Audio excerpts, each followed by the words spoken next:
Malayalam Big Boss season 7 live updation നോക്കാം. ഇന്നൊരു smooth day ആയിരുന്നു. വലിയ കോലാഹലങ്ങളോ അടിയോ വഴക്കോ ഒന്നും ഉണ്ടായിട്ടില്ല. ആര്യനും നിവിനും അത് പറയുന്നുമുണ്ട്. അനുമോള് കിച്ചണിൽ ഇല്ലാത്തത് കൊണ്ട് തന്നെ കിച്ചണൊക്കെ വളരെ സ്മൂത്താണെന്ന്. എനിക്ക് തോന്നുന്നു ഹൗസ് മൊത്തത്തിൽ ഇന്ന് സ്മൂത്തായിരുന്നു. വലിയ വഴക്കോ കാര്യങ്ങളോ ഒന്നും ഉണ്ടായിരുന്നില്ല. 2 ദിവസമായി അനുമോള് ഇമോഷണലി നല്ല വീക്കാണ്. 2 ദിവസം എന്ന് പറഞ്ഞാൽ സ്വേച്ഛാധിപതികളായി ജിസയിലും നിവീനും അധികാരത്തിൽ വന്നതിൽ പിന്നെ ഇന്നലെ കിച്ചണിൽ നടന്ന സംഭവവും ഇന്ന് രാവിലെ മുതൽ അനുമോള് ഒന്നിലും പങ്കെടുക്കാതിരുന്നതും എല്ലാം ഒരു ഒറ്റപ്പെടൽ സ്ട്രാറ്റജിയുമായിട്ടാണ് അനുമോള് ഇന്ന് നടന്നിരുന്നത്. കരയാതെ മാക്സിമം പിടിച്ചു നിൽക്കാനൊക്കെ അനുമോള് ശ്രമിക്കുന്നുണ്ടെങ്കിലും ഇപ്പോൾ കൈവിട്ടു പോയിരിക്കുകയാണ്. ബാത്റൂം ഏരിയയിൽ നിന്നും പണിപ്പുര ടാസ്ക് കഴിഞ്ഞ് പണിപ്പുരയിൽ പോയി നിന്നൊക്കെ കരയുന്നതായിട്ട് നമുക്ക് കാണാം. എന്തായാലും ഇപ്പോൾ ബിഗ് ബോസ് കൺഫെക്ഷൻ റൂമിലേക്ക് അനുമോളെ വിളിച്ചിരിക്കുകയാണ്. എന്നിട്ട് അനുമോളോട് ചോദിക്കുന്നുണ്ട്, എന്താണ് സങ്കടം, എന്തിനാണ് ഇങ്ങനെ കരയുന്നത് എന്നൊക്കെ. അപ്പോൾ അനുമോള് പറയുന്നത്, ഞാനിവിടെ നിൽക്കുന്നത് ചിലർക്ക് ഇഷ്ടമല്ല എന്ന് തോന്നുന്നു എന്ന്.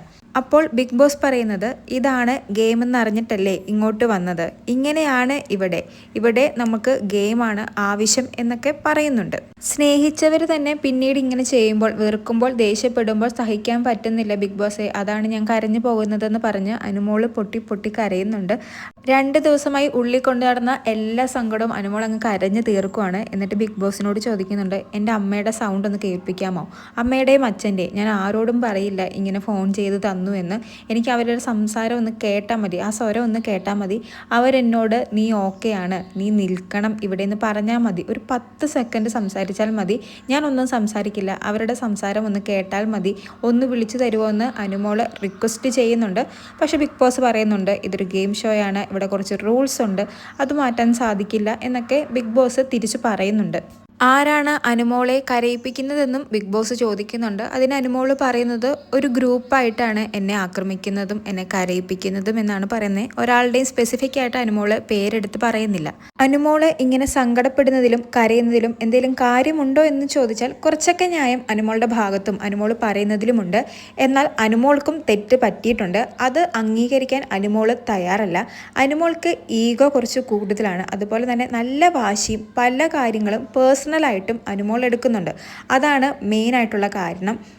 ഒരാൾ ഒറ്റയ്ക്കും ബാക്കി എല്ലാവരും കൂട്ടമായി നിൽക്കുന്നു എന്ന് കരുതി ഈ ഒരാളുടെ ഭാഗത്താണ് ശരിയെന്ന് വിചാരിക്കാനും നമുക്ക് സാധിക്കില്ല. അനുവിൻ്റെ ഭാഗത്തും നല്ല തെറ്റുകളുണ്ട്. അത് അനുവിൻ്റെ ഫ്രണ്ട്സായ ആദിലയും നൂറയും ശൈത്യയും ഒക്കെ പറഞ്ഞ് മനസ്സിലാക്കാൻ ശ്രമിക്കുന്നുണ്ട്. നീ നിൻ്റെ വാശിയൊന്ന് കള, ഫുഡിൻ്റെ കാര്യമല്ലേ, കിച്ചണിൻ്റെ കാര്യമല്ലേ, അല്ലെങ്കിൽ ഇതൊരു ടാസ്ക് അല്ലേ എന്നൊക്കെ. പക്ഷേ അതൊന്നും അനുമോള് ഉൾക്കൊള്ളാൻ തയ്യാറാകുന്നില്ല എന്നുള്ളതാണ് മറ്റൊരു സത്യം. അവർ പോലും അടുത്തുപോയി അനുമോളോട് പറഞ്ഞിട്ട്. ഇന്നലെ സ്വേച്ഛാധിപതി എന്ന് പറയുന്ന ടാസ്കിൽ 6 പേരിൽ ഒരാളായിട്ട് അനുമോളെ തിരഞ്ഞെടുത്തിരുന്നു. അതിൽ നിന്നും പുറത്താക്കിയപ്പോൾ മുതലാണ് അനുമോളുടെ കൺട്രോൾ വിട്ടതും. ആ ടാസ്കിൽ തന്നെ ജിസയിലെ വിജയം കൂടി ആയപ്പോൾ അനുമോൾക്ക് മൊത്തത്തിൽ പോയിരിക്കുകയാണ്. കാരണം അനുമോളും ജിസയിലും തമ്മിൽ ഒരു കോമ്പറ്റീഷൻ അവർക്കിടയിൽ തന്നെയുണ്ട്. എല്ലാം കൂടാതെ കിച്ചൺ ഭരിക്കണമെന്നാണ് അനുമോളുടെ ആഗ്രഹം. കിച്ചൻ്റെ എല്ലാ അധികാരവും അനുമോളുടെയിലായിരിക്കണം.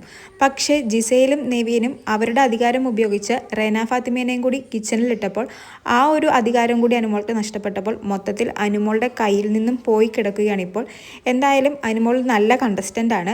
കുറച്ചും കൂടി വാശിയൊക്കെ കളഞ്ഞ് ടാസ്കിനെ ടാസ്കായി കണ്ട് നല്ല രീതിയിൽ പെർഫോം ചെയ്യുകയാണെങ്കിൽ നല്ലൊരു കണ്ടസ്റ്റൻ്റ് ആയിരിക്കും അനുമോൾ. എന്തായാലും കൂടുതൽ ലൈവ് അപ്ഡേറ്റ്സുമായി വീണ്ടും വരാം.